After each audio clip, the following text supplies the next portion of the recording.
Good morning, good afternoon, good evening, and welcome to the Jerusalem Center for Public Affairs War Room Update. We are on day number 311 of the war with Gaza and day number 310 of the war with Lebanon. The fighting continues on all fronts, unfortunately. In the Gaza Strip, the IDF forces are continuing the operations all through the Strip in the north, in the south, on that famous Philadelphia corridor, which we've discussed so often. Yesterday, IDF forces issuing a warning to the residents of Khan Yunis to move westwards towards the humanitarian area in the Moassi after there was really a high level of terrorist activity, Hamas activity identified within the area of Khan Yunis. We've seen a number of libels coming up and being shot down just as quickly as they started. It started really a few days ago on the morning of Shabbat with a terrible libel that the IDF forces had attacked an innocent school where nothing really was going on, and they had targeted and killed hundreds of displaced people. The numbers were then rolled back after the world was already exposed to that libel, and suddenly the numbers went down to 100 people who had been killed, and it wasn't only a school really, it was possibly a mosque. Afterwards it went down even further with the Al Ahli hospital director, that famous El Ahli hospital that was hit by an errant Palestinian Islamic Jihad rocket at the beginning of the war, which they then claimed that there were over 500 casualties, and really at the end of the day it was nothing more than a few dozen there as well. This morning CNN quietly in a small little item, again downscaling the numbers, saying there was possibly a few dozen people killed. In the meantime, the IDF has published the fact that this wasn't really a school at all. It was a terror center where there were dozens of terrorists from Hamas, from Palestinian Islamic Jihad, all hiding out.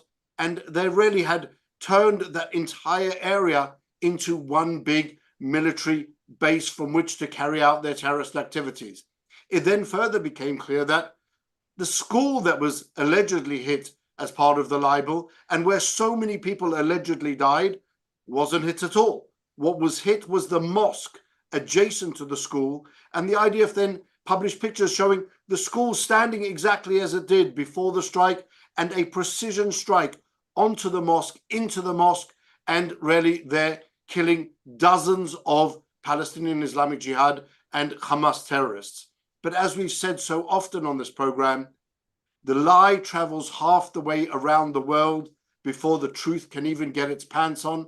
And that's really what we experienced with this latest Hamas propaganda spectacle spewed out by the rest of the world. UN officials, obviously Francesca Albanese, the special reporter for the occupied Palestinian territories, immediately bullhorning the Hamas propaganda. There is nothing behind it. The truth of the matter is the IDF continues to surgically strike at terrorists while taking great precautions to avoid, to the greatest extent possible, and whilst the terrorists intentionally use the Palestinians, the Gazans, as human shields, that's what we're trying to do. Precision strikes against terrorists. In Judea and Samaria yesterday, we saw the continuation of the really that same terrorism that we're seeing from the Gaza Strip, also in Judea and Samaria, a terror attack being carried out yesterday afternoon, drive-by shootings, claiming the life of Jonathan Deutsch. Jonathan was a soldier in a special IDF unit. He'd finished all of his IDF service and was simply traveling home on the Jordan Valley Road to his home in Bet Sha'an when the terrorists attacked and murdered him. All around that ring of fire, we're continuing on to see everything that we've seen until now. We've seen the Houthis continuing on with their aggression, continuing to fire all types of explosive projectiles in Israel's direction, trying to cause as much damage to the freedom of navigation through the Gulf of Aden and up through the Red Sea and towards the Suez Canal. They're acting on behalf of their masters in Tehran. That's quite clear. Lebanon obviously is continuing on with that war of attrition that we've been experiencing for the last 310 days. Hezbollah intensifying its attacks on Israel, expanding both in breadth and in depth into Israel. We've seen there really tens of thousands of rockets and missiles and UAVs being fired into Israel. Many lives, Israeli lives being taken, and Israel responding by targeting both the Hezbollah terrorist infrastructure in Lebanon and the terrorists themselves.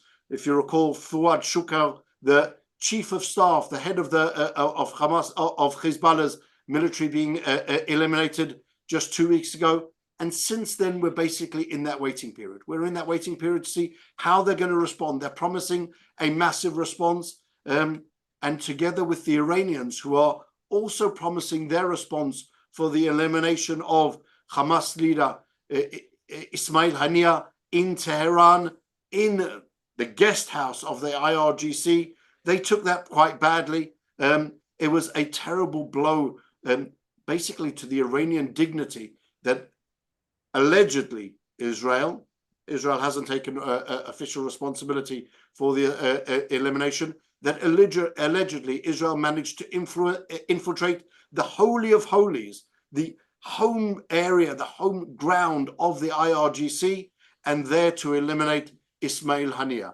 We've seen really waves up and down as to how Hezbollah will respond, how Iran will respond. Will they respond at all? Are they going to respond qualitatively or quantitatively? Is it going to be a connection of both?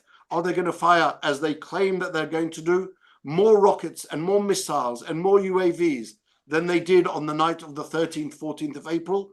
That is yet to be seen. How will Hezbollah respond?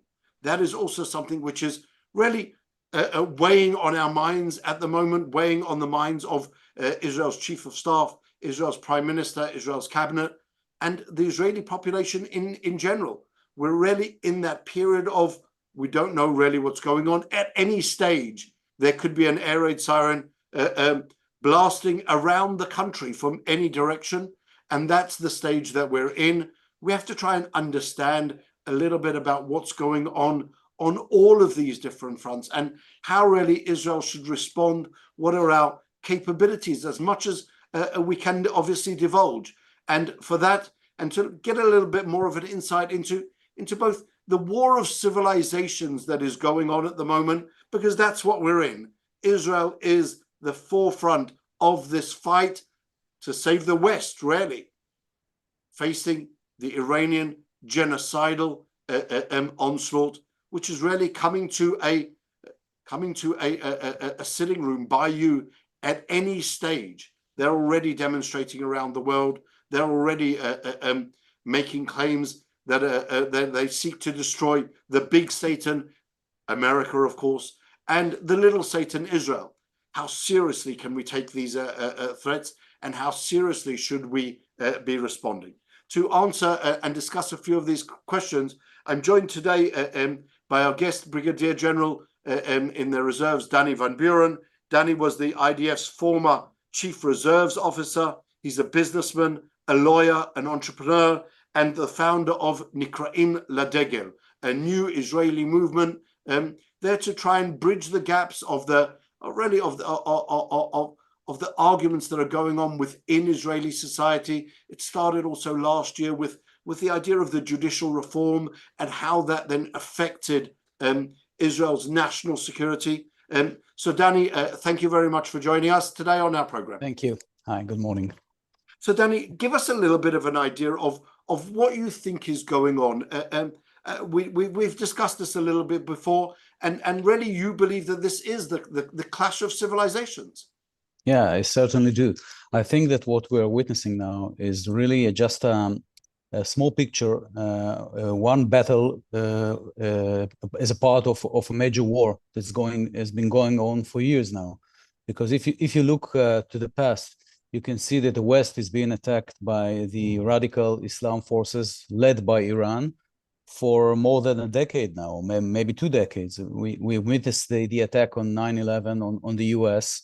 And ever since when George Bush declared that the US is going to a war against terror, ever since nothing has really changed, because you see the radical forces are still moving ahead with the same direction. They have their strategy. I think sometimes I claim that we Israelis lacks the strategy, and we use tactics to confront some of the major issues that we are dealing with. But to go back to the West, I think what we're witnessing in Europe, when you see from one hand that you have concerts being canceled because there are threats of bombs by youngsters being recruited by ISIS through the TikTok, and you see protesters are storming all of the Europe major cities, and they are not really integrating into the society, but they are keeping their own identity, and they're trying to create a new Muslim territory within the Europe continent. So all of these phenomena are a part of, I think, of a clash of civilization that the radical Islam movements and states are conducting, and they are now being, there is some kind of an ally with the Russian and the Chinese that have the mutual interest, whether they are political interests or economical interests. But we are facing a major global issues, and it's all being going on whilst the West is really weakening. You see what is going on in the States. You see the progress movements in the US, and I'm not sure that the West is really aware of what is going on. And that's really what we gave as a title for this briefing, Danny. From 9/11 to October 7, what really has changed? What, as you mentioned, after 9/11, it was that understanding that you have this axis of evil that is trying to really attack Western civilization, and the West needs to understand that that is the threat and then combat it. Unfortunately, as you said, not much has changed since then. In fact, it seems that we're actually to a certain extent losing that war. The US went to war in Iraq. It remained to really bring about a change of the regime and a change of the picture there. Nothing really has changed. Iraq is still in turmoil and really dominated more and more by the radical forces, by Iran. In Afghanistan, the US pulled out after 20 years, and the Taliban are back in charge. And we're not seeing any change. Iran has maintained its drive for its nuclear program and seems to be getting there slowly but surely. Qatar, when you throw them into that whole axis of evil, the host of the Muslim Brotherhood, they've been funding all of this terrorism around the world quietly and in a diplomatic way, using their tremendous financial force to really sway public opinion as well. How really do we understand the West and its policy towards this? What have we seen in the US, in Europe, to fight this wave of terrorism, which again isn't stopping in Israel? It's coming to Taylor Swift conference. Yeah, it isn't stopping in Israel, and I think some major voices are being heard recently that really understand what's going on, such as Douglas Murray in the UK, and you see some changes going on in the Netherlands, where Geert Wilders won the election by claiming that he's fighting the Muslim immigration into the Netherlands. And I see there is some kind of movement towards people who do understand what is going on. But I think the major problem is the US administration and some of the leaders in Europe. You see some of the leaders in Europe, instead of dealing with the fanatic radical Islam movements and terrorism, they are they're picking in Israel, trying to deal with the putting some sanctions over settlers in the West Bank, as if this is the major issues the Europe has to deal with. So I think in order to make some changes, some really major understanding, mainly in the US, it needs to be some new policy needs to be adopted, and maybe with the election coming on in November, maybe some changes can go on, because ever since the Obama administration took over in the States, we see the weakening of the U.S. and the policy is, the U.S. policy, which is followed by the European states, is not to deal with the major issues and try to calm things in order not to create a global war or not to create a regional war. And they prefer to keep the flames, small flames. For the U.S., the battle between Israel and Hamas is something they can contain. But if it's going to move to the next level for a regional battle with Iran, this is what they are afraid of.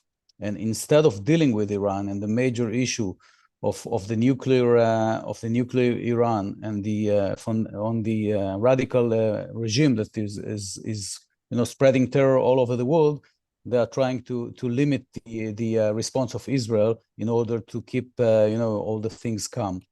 And I think at some point the U.S. and the European leaders will have to understand that if they will not address the major issue, it will be on their doorsteps and not only on ours. That seems to be, unfortunately, the position that we're seeing, I think, both with the US administration and with many of the European leaders. It really is. It's a policy of appeasement. It's try and appease the Iranians for as long as possible in the hope that they will not kill us at the end of the day. And when I say us, I don't necessarily only mean Israel, but really all of Western civilization and Western society. And that's something which historically hasn't worked. And that fear of engaging Iran seems to be something which is almost debilitating the entire Western civilization from standing up and saying, well, this is an evil regime. This is the axis of evil that needs to be confronted, rather than allowing them to slowly progress on. And it's something that they seem to be entirely reluctant from doing. Maybe it's because they haven't really seen a big war in the last 70, 80 years since World War II. And that reticence really from dealing with this source of evil seems to be influenced by an unwillingness to identify even the source of that evil. Yeah, I think the history tends to come back to us. And we all remember the different positions of Chamberlain and Churchill in World War II, and what Churchill said that England, I'm not sure I'm quoting exactly, but England had to choose between war and disgrace. It chose disgrace, and it will get war. So whenever you don't see the picture correctly, and whether it's from fear of war or not understanding the big picture, then the situation tends not, it's not going away. You have to deal with it at some point or another. If we don't deal with it now, the problem is only going to get bigger and bigger, because we are going to face a nuclear Iran, and we are going to face a much stronger terror organization. Hezbollah right now is actually a small, I'm not sure it's small army. It's not still a terror organization. It's an army which is equipped by Iran with very precise missiles and some 50,000 soldiers. And it's a big issue. It's a big headache, and it's going to be just get bigger and bigger if we don't deal with it now.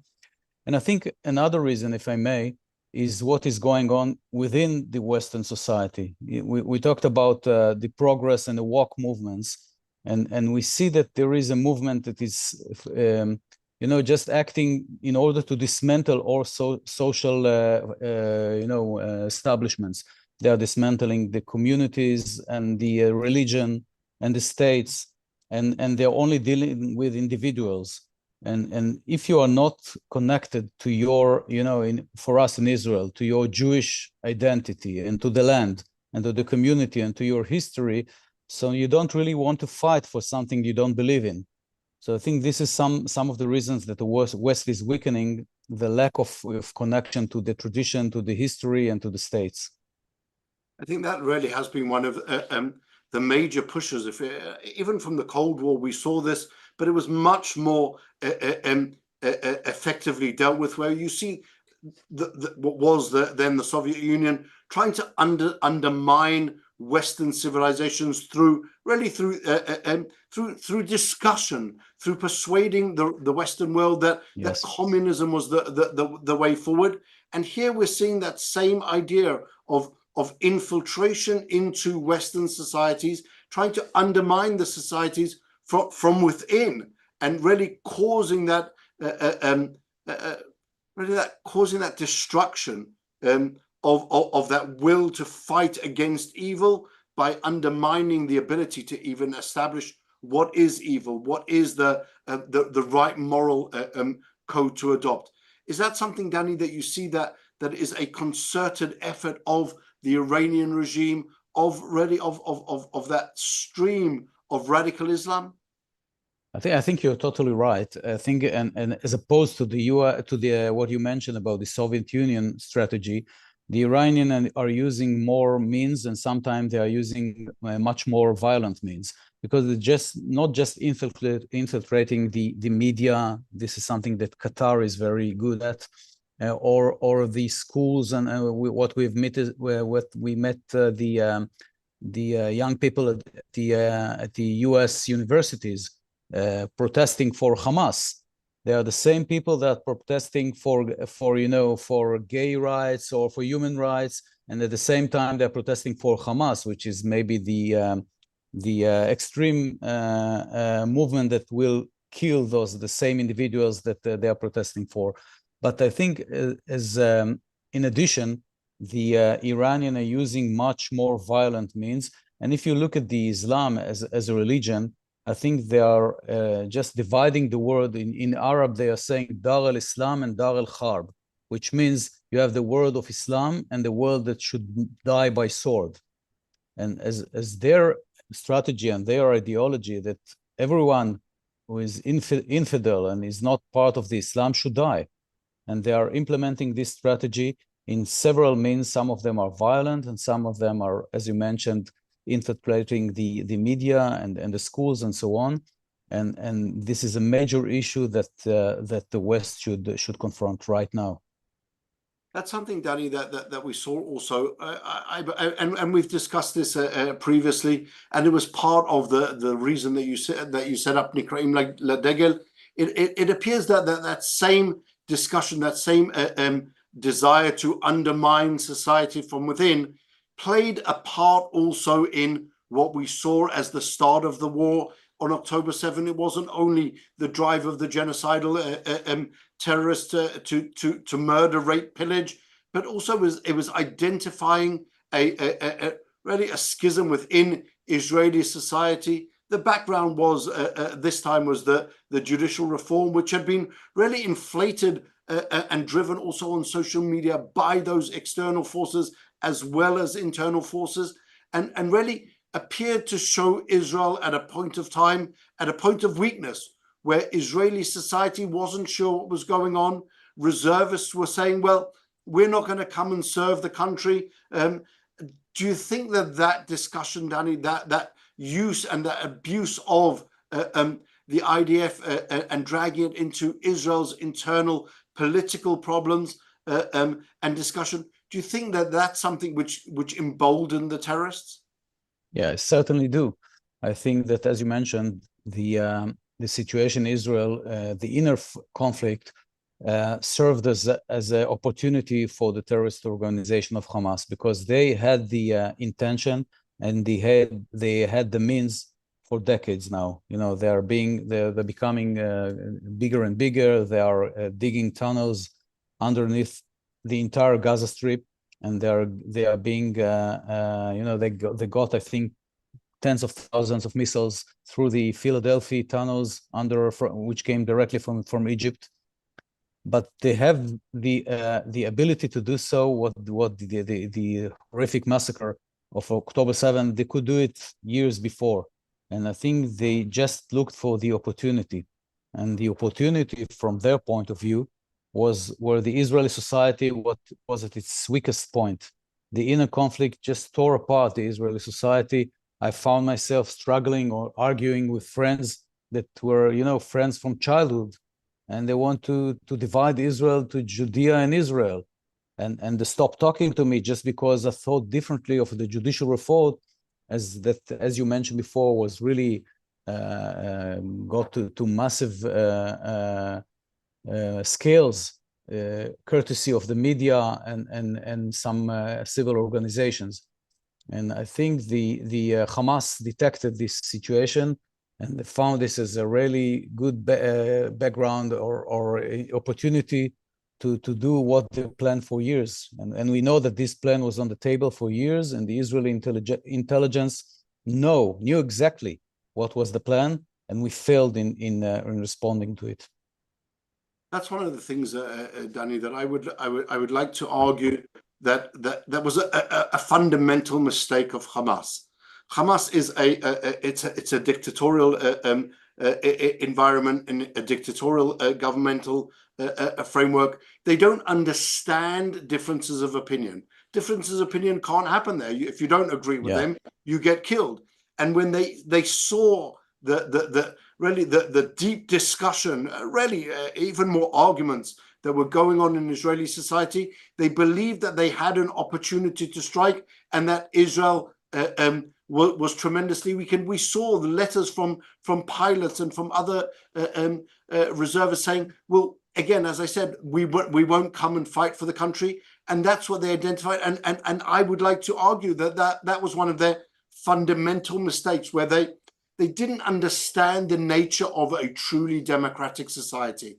Within a democratic society, you can have fierce arguments, but it doesn't mean that when your country needs you, you're not going to turn up. And as we saw at the beginning of the war, we had 150% of the reservists turning up to come and fight. People who said that they wouldn't be there were on the front lines almost immediately.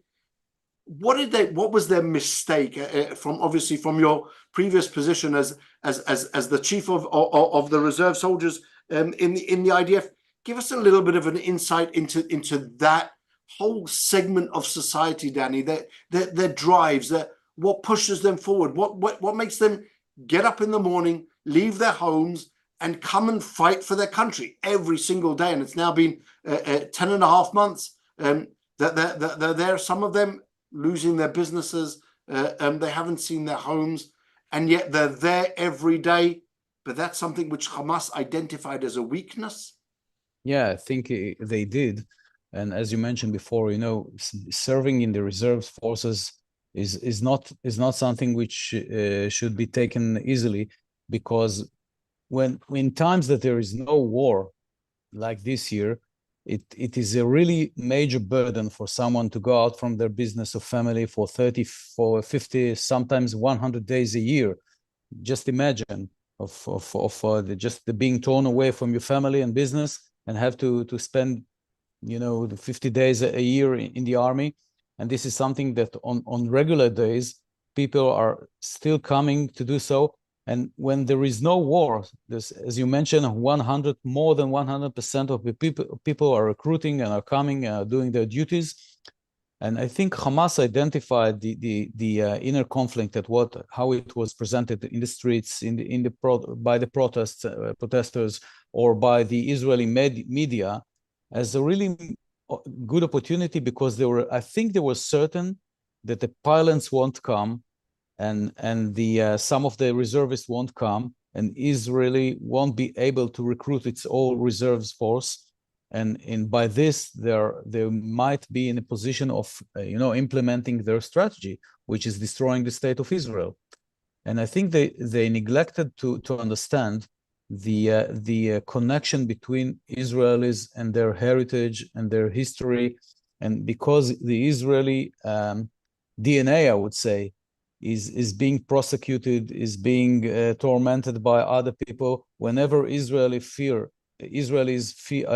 understand that their very existence is at stake, they're leaving aside whatever they are doing, and they are going to war because they are defending the only state which could offer really security to Israelis. And I think this is something that Hamas wasn't aware of, the effect of really the connection between all of the Israelis, even this generation, the TikTok generation, you know, we used to say that they are sitting and they are watching screens and they are not really connected to their history, but it seems to we seem to be wrong. And we were also amazed by the fact that this generation is even much better than the previous one.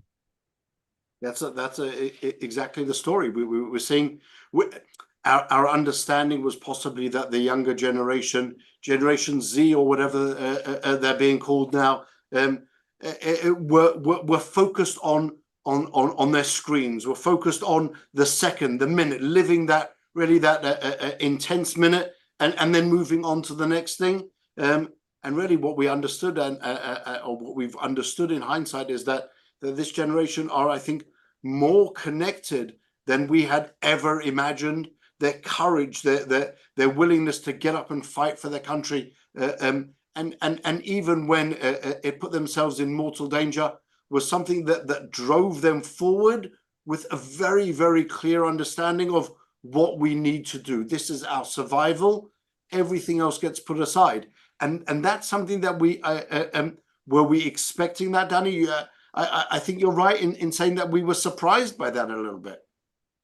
Yeah, because we were under the impression that during all this inner conflict that we experienced for the last year, that really there is a major risk, and I think that there is a chance that there is still a risk to the unity and to the existence of Israel only by the inner conflict. I'm not sure that Hamas really poses an existential threat on Israel. It is very dangerous. It is very harmful. So is the Iranians. But the only thing that really can tear us apart is the inner conflict. And I think this what made many people in Israel, including myself, I think, really afraid of the possibility that Israel will be torn from inside by those forces that try to divide us to different sectors, those who are pro-democracy and those who are against. Naturally, it wasn't the case, but this is how it was presented. And I think many people were under the impression that this might even affect the IDF and the reserves and the way that the people were really recruited and, as you mentioned, went to struggle because they fought for their very existence. And I'm really happy to see that all conflicts were put aside, and you could see within one tank, some religious guy who was very right wing, and the other one of the protesters, and they are fighting shoulder to shoulder, and they really put aside all conflicts that were before the war. And I think that this is really the future and the hope for Israel, because these people, the young generation who fought the war, who still fights the war, I don't think they will allow us to be divided from inside again.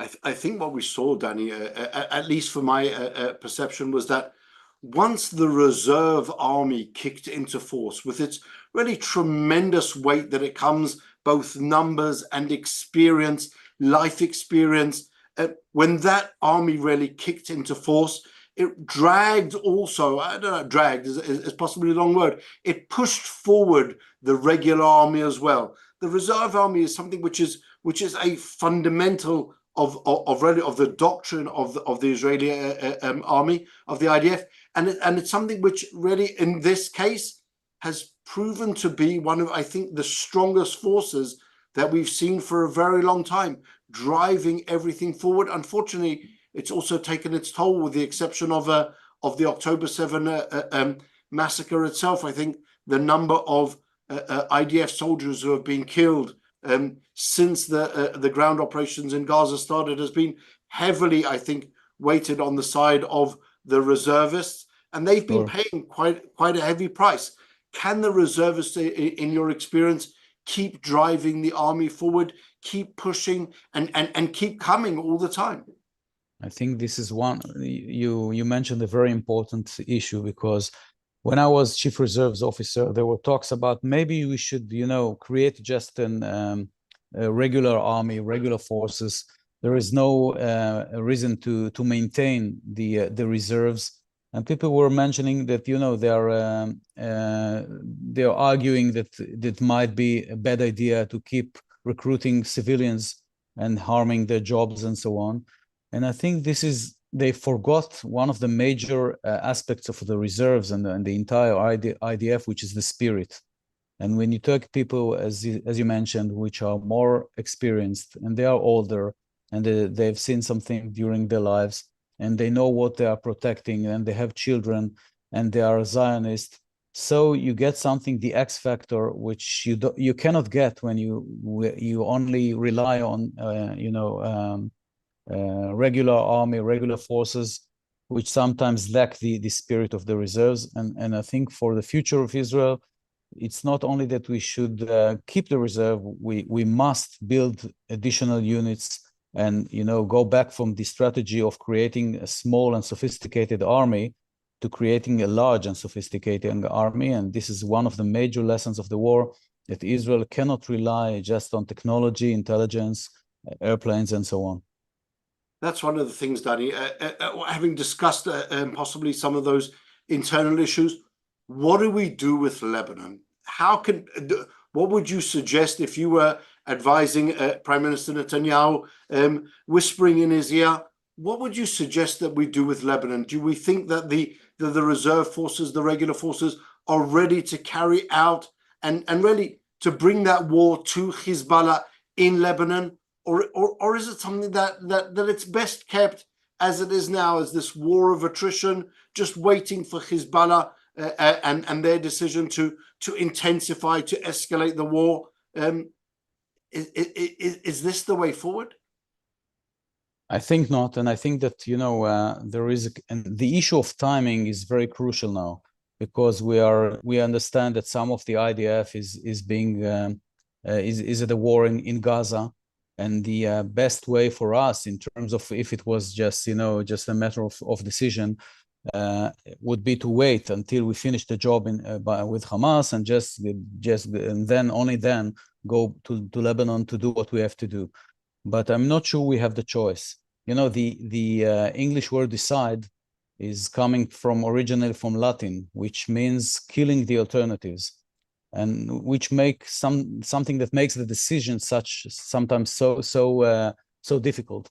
But when you see the alternatives of still being held as hostages by the Hezbollah, and the entire population of the north have to be evacuated from their homes, potentially not going back there, we do understand that there is no other alternative, that only attacking Hezbollah and doing the job ourselves, even by boots on the ground, by ground forces, is the only way to ensure the security and the sovereignty of the state of Israel. And if we put this decision aside and we wait for better days, we might find ourselves in October 7 multiplied by 7, when the Radwan forces would infiltrate Israel and under nuclear Iran.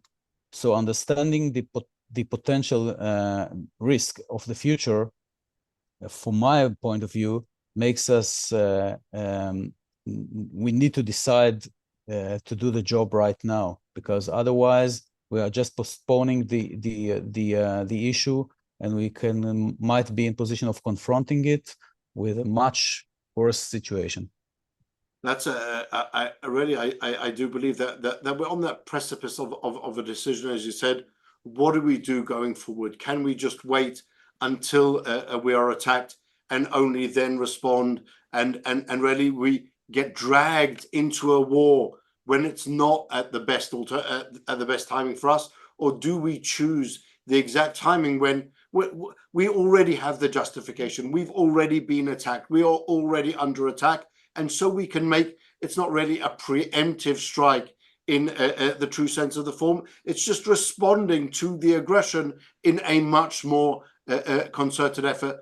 And the same with Iran, Danny. Do you think that it's something that we should be waiting for the Iranians? The Iranians saying that they're going to attack us with a greater force than they did on the 13th, 14th of April.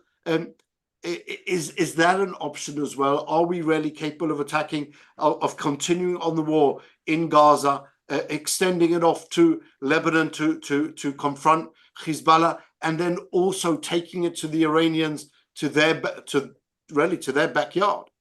I think all of us understand that Iran is a problem of the West, not only of Israel, and we cannot fight Iran, Hezbollah, and Hamas at the same time on ourselves without the support of the US and the Western armies. And I would suggest that the major challenge of the West should be taking down the Iranian regime, not only their nuclear problem, because this won't solve the problem.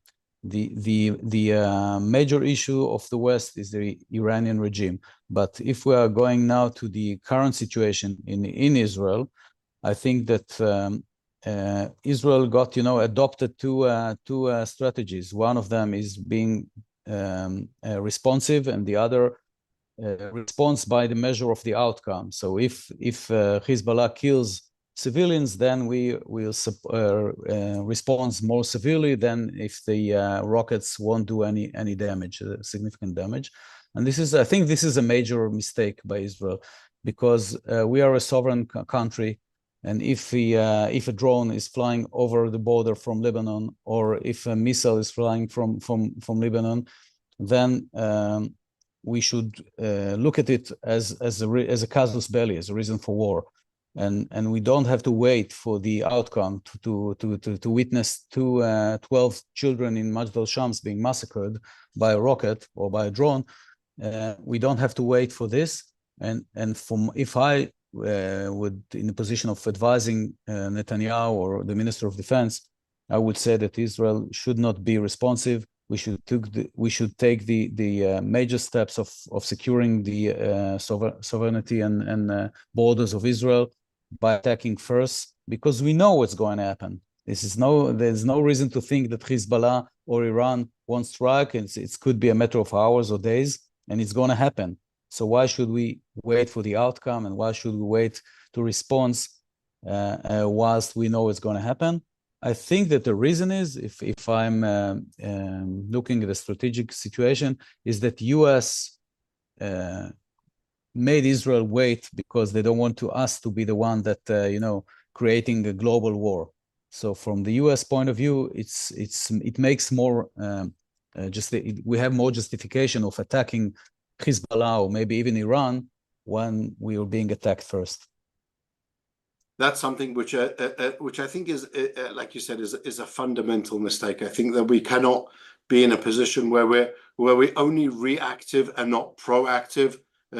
When we see these buildups of forces, and we see the buildups of the missiles, it's something which we understand. But it's really having that ability to differentiate between what the Iranians are saying on the one hand, what the US administration is saying on the other hand, and us being on the middle, really playing on both sides, understanding better the Iranian motivations, and also understanding the US concerns. But at the end of the day, it's Israel, it's Jerusalem, it's Tel Aviv, it's Netanya, it's Herzliya that are going to be under attack. And therefore what we need to think about is our own national interest and our ability to defend our civilian population. That begs the question, Danny, as really unfortunately, as we run out of time, do you believe that we are capable as a country, as the IDF, of winning this war, of fighting Hamas and Hezbollah and the terrorists in Judean Samaria and Iran, and coming out victorious? The short answer is yes. And I think that, as Golda Meir once said when she was prime minister, I'm not sure who she spoke with, and they asked her someone from the US, do you think that Israel is capable of winning this war? I think they refer to the Yom Kippur War, and she said, we are going to win because we have no choice. And I think that the Jewish people have no choice. We have the right spirit, and we have the justification, and we are the good side on this story. and we have no choice. And this is the major reason that I'm quite confident that eventually we're going to win this war, because we have no other alternative. And then after we've won the war against our enemies, we have to really win the war against within our internal differences, being able to discuss them, to disagree, to even fundamentally disagree, but then to get over them. Obviously, we're on really at a historic day also now. Not only current affairs, but a historic day in the life of the Jewish people. We're on the eve of the 9th of Av, that day on which both of the temples were destroyed, really not because of our enemies from without, That's but right. really because of our internal disagreements and our inability to say, you know what, we can disagree, but at the end of the day, we need to be able to respect the other person's opinions, to be able to answer their opinions. Sometimes we are going to remain divided, because otherwise that's human nature. Otherwise we'd all just be robots. And within society, we do really need to be able to understand that there are differences of opinions, and those are legitimate on both sides. But there's also I know this is offensive possibly to some of our US audiences, but there are limits on what you can say. There are limits on calling for violence. There are limits on, and it's not just a question of context. You cannot sow the seeds of violence within Israeli society, and that's something really that we all need to work together on a much more intensive level, to make sure that we don't see the scenes of dissent that we saw last year coming back to us. That's probably the message of the 9th of Av. Remember that our own internal differences, those are sometimes more dangerous than our external enemies. Danny, if I may, I like to end the briefings with a positive note going forward. And so as you look forward to see, let's see that we're after the war and we've managed to defeat our enemies. Where do you then see Israeli society going? What's the next step forward for the startup nation? I would say the startup nation have to do a restart program. And as you mentioned before, some major changes, fundamental changes need to be made within the Israeli society. But I think that Israel is proven now during this war that they are connected more than was expected to their Jewish identity, to the Zionism, which need to be restarted by, settlements within all Israel, Galilee, the south, and so on.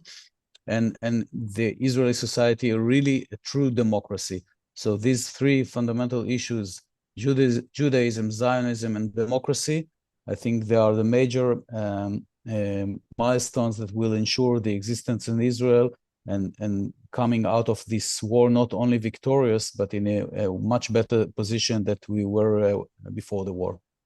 Someone jokingly said to me recently, Danny, that what the consequence of this war, the consequence of the October 7 massacre, was to make Israel a much more traditionally Jewish religious society. And they said, so I said, well, what do you mean? And they said, well, look what's going on.